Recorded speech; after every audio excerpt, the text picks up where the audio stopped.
হুট করেই ছোট বোনের কাছে আবদার ধরি যে আমি পাঁচপুতি খাবো। আবদার করার মতো মা নাই তো কি হয়েছে, ছোট বোন তো আছে। বেচারিটা আমার কাছে এসেছিল রাজশাহী শহর ঘুরে দেখার জন্য, কিন্তু দেখো আমি তাকে কাজে লাগিয়ে দিছি। আমার ছোট বোনটা হয়েছে একদম আমার মায়ের মতো, সব কাজ সে করতে পারে। বাসায় যেহেতু আব্বু আম্মু আর ছোট বোন থাকে, মাঝে মাঝে আম্মুকে সে রান্নায় সাহায্য করে, তাই বলতে পারো টুকটাক রান্না সে করতে পারে। কিন্তু আমি যখন বাসায় ছিলাম কোনো রান্না তেমন ভাবে শেখা হয় নাই। এই জন্য রাজশাহীতে এসে কি যে বিপদে পড়েছিলাম এই রান্না নিয়ে। কিন্তু এখন আমিও টুকটাক রান্না করতে পারি। ছেলে হোক অথবা মেয়ে, সব কাজই শিখে রাখা ভালো। কখন কোনটা প্রয়োজন পড়বে সেটা আসলে বলা মুশকিল। রান্নাটা শুধু যে মেয়েদের কাজ এটা আসলে ভুল কথা। আমার আব্বু টুকটাক রান্না করতে পারে। বেশ কিছুদিন আগে পিঠা বানানোর জন্য একটা পাঁচপুথির খোলা নিয়েছিলাম, কিন্তু এখনো পিঠা বানানো হয় নাই। যেহেতু ছোট বোন রাজশাহীতে এসেছে তাই ভাবলাম দুই বোন মিলে মজা করে আজকে পিঠা বানাবো। যেহেতু এটা আমাদের প্রথমবার একা একা পিঠা বানানো, আম্মুকে অনেকবার দেখেছি পিঠা বানাইতে, আমরা টুকটাক সাহায্যও করেছি, তবে একা একা পিঠা আমরা কখনোই বানাই নাই। এই জন্য আমরা একটু নার্ভাস ছিলাম। আজকে আমরা পাঁচপুতি বানাবো, তার সাথে মজা করে মুরগির মাংস রান্না করব। যে কোনো পিঠা কিন্তু মাংসের ঝোল দিয়ে খাইতে ভীষণ মজা লাগে। এই যে দেখো মাংসতে লবণ দিতে ভুলে গেছি, পরে যখন আমি টেস্ট করলাম দেখতেছি একটু লবণ হয় নাই। খাইতে যে কি বিশ্রী ছিল। আমি আবার মুরগির মাংস খুব মজা করে রান্না করতে পারি।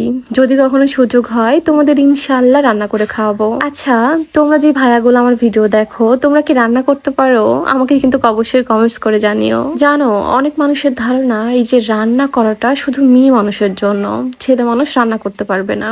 কেন বিষয়টা এমন কেন? তবে তোমরা কি জানো পৃথিবীর সবচেয়ে বেস্ট শেফ হচ্ছে একজন ছেলে মানুষ। যখনই আমি পিঠা বানাই তখন আমি খেয়াল করে দেখেছি খোলার প্রথম পিঠাটা কেন জানি খারাপ হয়। হয়তো বা খোলাটা ভালো মতো গরম হয় না, বা কোনো একটা কারণে কেন জানি খারাপ হয়।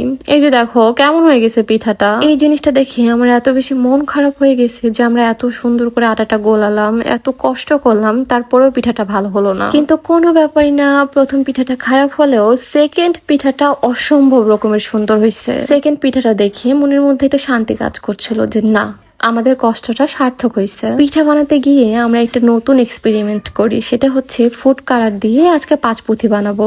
3 রকমের ফুড কালার এখানে আমরা ইউজ করছি। এই ফুড কালারটা দেওয়ার পর পিঠাগুলো দেখতে কি যে কিউট লাগতেছিল।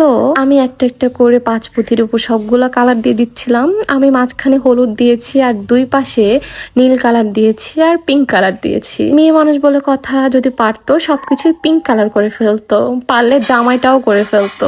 কিন্তু আমার কেন জানি পিঙ্ক কালারটা পছন্দ না। কথা বলতে বলতে এখানে আমার মাংস রান্না একদমই রেডি। আর মাংস থেকে কি যে সুন্দর স্মেল বের হয়েছে যেটা বলার মতো না। আর এই যে দেখো পিঠাগুলো দেখতে কি কিউট লাগতেছে, তাই না?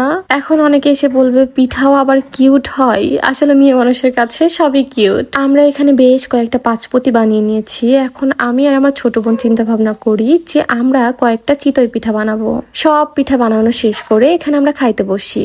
আর এই যে দেখো পিঠাগুলো কি সুন্দর কালারফুল হয়েছে না? পিঠাগুলো খাইতে অনেক মজা লাগতেছিল, আর অনেক মুচমুচেও ছিল। আর বিশেষ করে এই মুরগির মাংসটা খাইতে অনেক বেশি মজার ছিল। খাওয়া দাওয়া করতে করতে আজকের ভিডিও এখানেই শেষ করছি। দেখা হয়ে যাবে নেক্সট কোন একটা ভিডিওতে। সেই পর্যন্ত সবাই ভালো থাকো, সুস্থ থাকো। আল্লাহ হাফেজ।